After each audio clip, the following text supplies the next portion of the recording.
Hey, what's going on, guys? Sam Motion here, back with another part to What If Cabba was in Universe 7.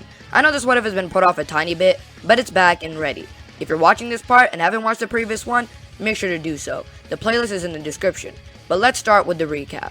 In the last part, we saw the Boo arc, in which Cabba was a huge help. He used Force Spirit Fission on Boo, making him split into 4 different things.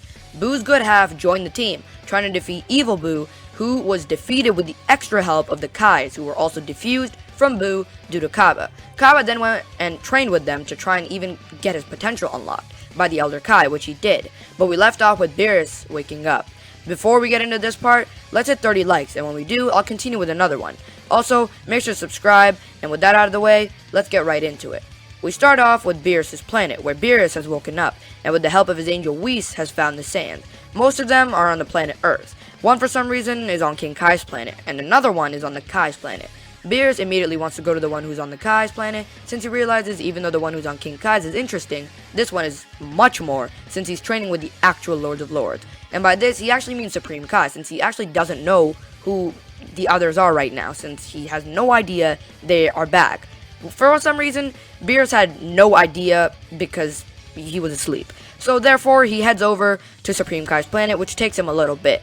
But, speaking of the King Kai's planet, we are talking about Cabba right now, and Cabba's training has been going extremely well. He, like I mentioned, unlocked Ultimate, which made him extremely powerful. His potential, as we know, is leagues ahead of everybody's, and maybe except Cauliflower and Kale. I mean, Gohan doesn't even compare. Base Cabba was even with the base God Key Vegeta, so with this potential unlock, he would skyrocket so far ahead of everybody. He also learned a faster method of instant transmission called the Kai Kai. He was interested in this since, for him to do the instant transmission, he had to focus on someone's ki. With the Kai Kai, all he has to do is picture where to go, and he's there. But Beerus shows up and asks Cabba about the Super Saiyan God. As a Kai, he should know what this is, but he's technically in training still. And it's not like he has any intention of actually becoming a Kai. There's more than enough right now. But Cabba has been training with that method. Although Beerus still wants to fight Cabba, who puts up a great fight. Cabba is pushed to use Ultimate, in which he's competing with Beerus. Beerus actually has to try, and Ultimate Cabba would be like hundreds of times stronger than Super Saiyan 3 Goku. So Beerus is really impressed. Cabba continues to fight, and Beerus struggles since he's actually trying to have fun and get a fair fight, because he's actually really happy with how strong Cabba is.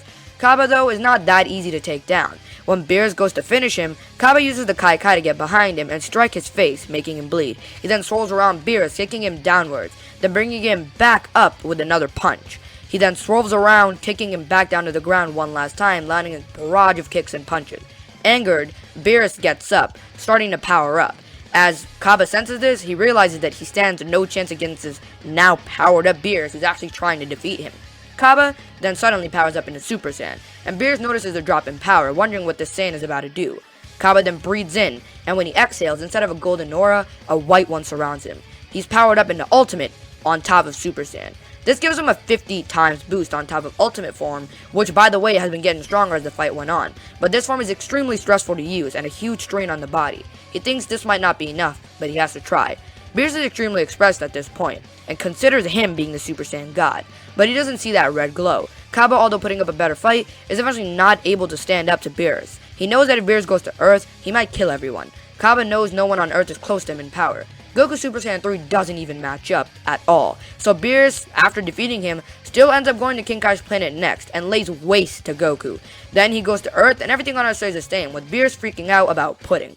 Vegeta, even in Super Saiyan 2, doesn't stand a chance to him, and loses. Following this, Cabba, after seeing Beerus charge a Ki Ball, teleports to King Kai's planet, and doesn't see Goku. King Kai tells him that Goku already left. Cabba then Kai Kai's to Earth, where he sees Goku standing up to Beerus, who has a Ki Ball in his hand. They both end up convincing him to stop, as they have an idea, to use the Dragon Balls.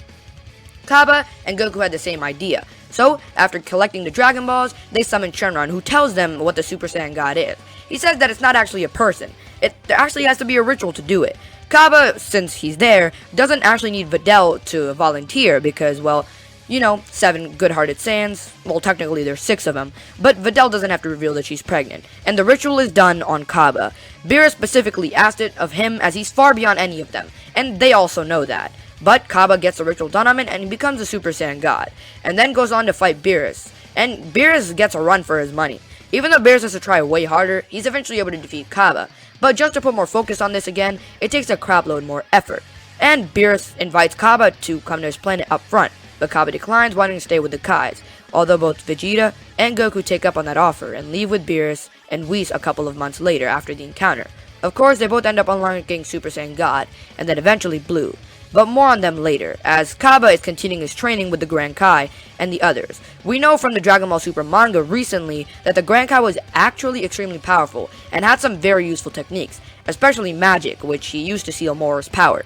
He also has other techniques such as shield barriers. After sensing Goku and Vegeta reaching new heights of power, he ends up teaching Cabba some of his techniques. This is only further improving his skill set and ends up making him stronger. But that's not all, as of course, the Grand Kai has God Ki and is very possible, he also knows how to use it, and a way to access the God Realm used for Goku and Vegeta. So he would send Cabba in that God dimension, where Cabba would learn how to hone God Ki and train in there. After the Grand Kai senses this, he would go in with Cabba, training him in that dimension to improve his strength and further get his control over God Ki mastered.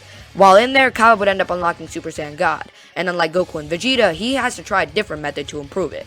Instead of heading for Super Saiyan Blue, he plans to perfect God, and before Frieza, he's able to do so. This mastery already puts him far above Goku and Vegeta, and just to do a bit of power scaling, let's do it here. And I don't mean the huge kind, like in the billions or trillions. Akira Toriyama stated that when fighting Beerus, Goku was a 6, while Beerus was a 10. With that in mind, let's scale Cabba.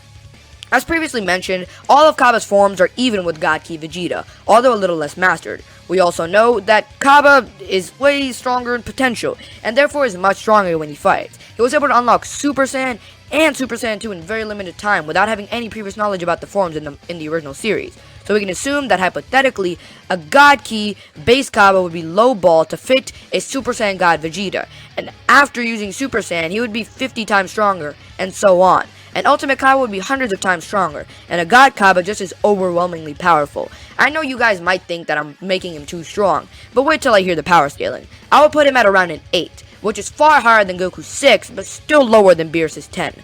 But Cabba is experimenting with something as well to pass everyone further, and that includes Beerus this time. Much like how Goku stacked Kaioken on top of Blue, Cabba wants to stack something as well, but it's Ultimate. Much like at the start of this part, we saw Cabba use Ultimate and Super Saiyan together, just to put up a fight against Beerus. With that experience, he tries to replicate it with God, but it still has some work to do. Frieza would definitely be revived and unlock the golden form. He doesn't know Cabba exists, so he does the same amount of training and then heads over to Earth. Everyone is a tiny bit stronger, with Gohan being the most notable change. They defeat the army, and Gohan doesn't die from Gohan in one hit. It might take a couple more than that, but Gohan eventually is down. But as Frieza then powers up to his final form, trying to defeat Gohan, Cabba senses this on the Kai's planet, and Shin also senses a familiar key.